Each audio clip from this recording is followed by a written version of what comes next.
It is time for us to go into and have a look at the Wimmera Football League, and we've been able to track down Scotty Stewart from the Warwick Herald, and what an interesting situation this weekend is. G'day, Scotty. How are you? G'day, Wayne. Yeah, going well, thanks.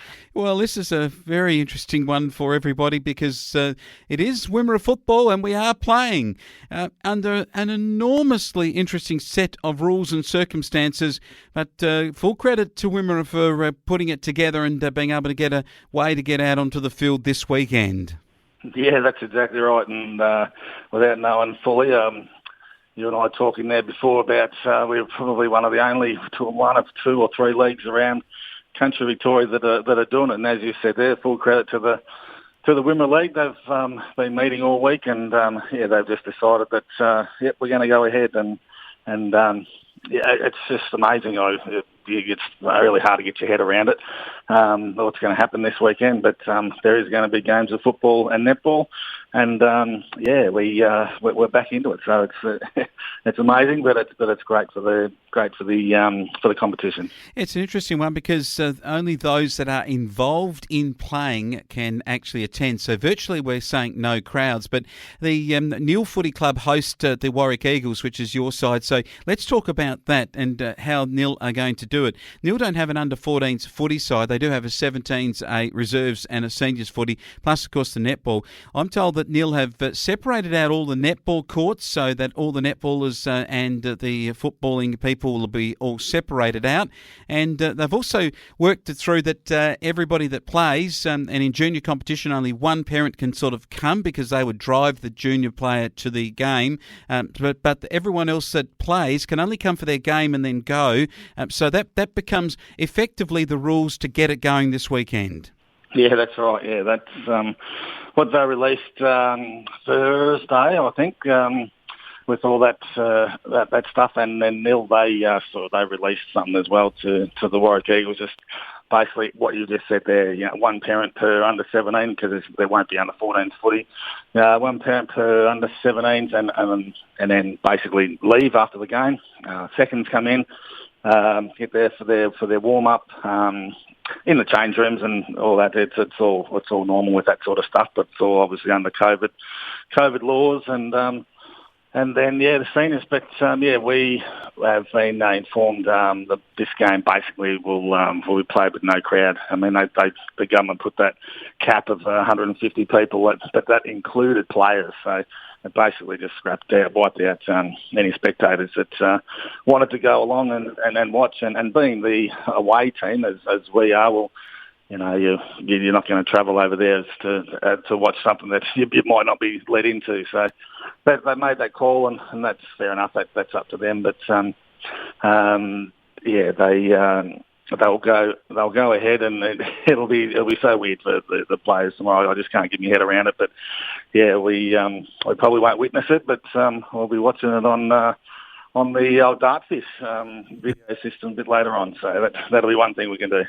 Yeah, that's actually a good initiative that some games do have video, which is terrific, even some with out commentary. Looking at the situation then, it would be players running out, like on a training night in effect, where there are no spectators or anything like that.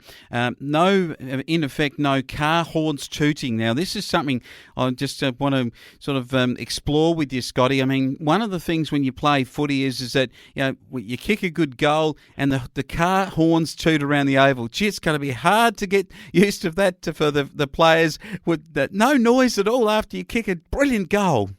Exactly right. I mean, we've seen that on the AFL, haven't we, with no crowds there, and you can hear the players celebrating themselves. So it will be weird because they say, you kick a nice goal, or you get a close game, the car horns go, or the crowd that congregates over there, they get a bit boisterous, and the only noises you're going to hear are the celebrations from the players. So it's really, as we see with the AFL, and that's what's going to happen with this game tomorrow, and all games obviously in the Wimmera League. Yeah, Wimmera League. Let's have a look at it. Stawell welcome Horsham at Central Park.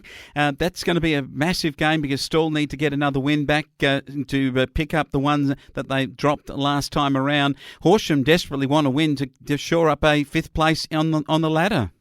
Yeah, all these games this weekend have all got a bit of a bearing on that. top 5, and this is one of them. Horsham, they're in that battle for that 5th spot with Arad and the Saints, and yeah, they'll be looking to get that win. But as you said with Stawell, they dropped that last one against Wimmera a couple of weeks ago, and they would have been champing at the bit for the last couple of weeks to get back out there and put that another win on the board. And as with our top 4, they're all sitting equal on 20 points there, and it'll be a vital game for Stawell, but being at home and look, all sides have had a couple of weeks off, so everyone should be pretty cherry ripe with their niggling injuries. But yeah, I think Stawell would get home on their home track at Central Park there and put that win on the board. Yeah, I think they will. The Saints at Coghlan welcome the Southern Mallee Giants. I tell you, the Giants can do some real damage here to the Horsham Saints. Who the Giants have in their lineup will be interesting too in terms of the travelling players. So this could be an interesting one, and maybe the Saints could cause a boil over here. Yeah, that's right, and that's probably in the back of a lot of people's minds that will be following this game or waiting for the results on Saturday evening. But the impact with the travellers, I mean, there's probably a fair few clubs. I mean, I know our club we've got a couple that can't come out of Melbourne, and I think the Giants have probably a fair list of them that's coming out of Melbourne that won't be there. So it really puts Horsham Saints back in the frame with this game, and being on their home ground over there, they're always hard to beat. It's going to be played in some pretty good weather, so it'll be another interesting game, and it's going to fully test the Giants' depth here. But I think with Coleman and his crew, they do bat pretty deep, the Giants. So I'd be tipping the Giants to win that one, but the Saints are right in the frame. No worries about that. Oh yeah, Wimmera in the frame at Matoa, and they take on Dimboola. This is going to be a beauty. These two sides are right up in the top echelon, that top 4 group of sides. This will determine who gets to top place on the ladder. Yeah, that's right. This is fourth. First versus fourth, I should say. But as I said before, those top 4 sides are all on the same amount of points. There's not much percentage separating them. And, this will be huge. This is match of the round for sure. This one, Dimmy, look, they were probably looking forward to that game against the Giants a couple of weeks ago, but the round that got cancelled. So, yeah, they'll be really looking forward to having a good hit out against Wimmera. I think they might be impacted a little bit by the travel restrictions. Dimboola, they might be missing a couple of their boys, but look, they're like the Giants. They're going to be batting pretty deep, and they'll like their chances against the Boroughs.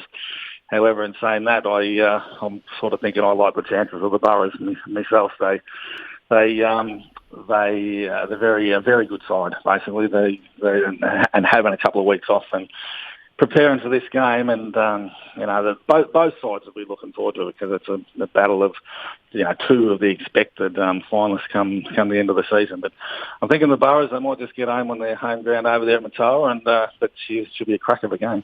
Be a fantastic game. Wimmera, their reserves side is top of the ladder and haven't lost a match this season, so I reckon they bat pretty deep. I'll definitely be picking Wimmera in that game. And the final one is who's going to get off the bottom of the ladder or put the other side on the bottom. Nil welcome the Warwick Eagles at Davis Park, and what should be a fantastic set of 17s reserves and senior matches. Yeah, it should be a good day of footy over there. And as you said there, it's a battle of the bottom 2. The Warwick Eagles hold that bottom spot at the minute, with neither side being able to register that win. But one of them will change that tomorrow on the weekend, and I can only hope that it'll be the Warwick Eagles.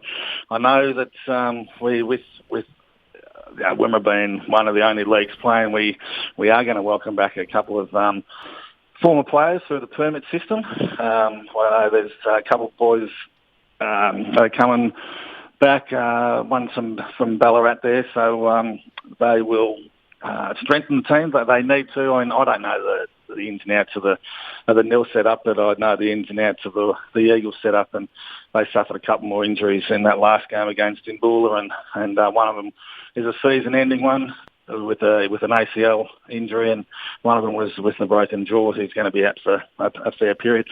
So this is going to help the Eagles in this game, just to put a couple of teams on the park, because they've got a bit of a growing injury list. But it'll be good to see the boys, these young fellas, back into action. And Davis Park will come up like a treat too. So it'll be played on a really good surface under nice sunny conditions. It should be a good game. But I'm going to go and I'm going to tip the Eagles in this one. I just think that these boys that are coming back into the team are going to really help.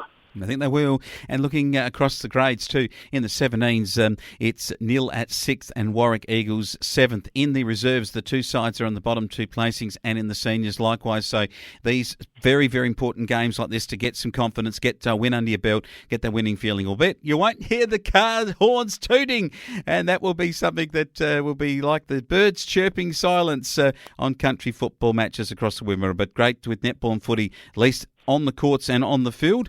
And Scotty, looking forward to the results coming through and chatting to you, maybe with restrictions lifted further next week so that we can see some crowds back at the footy.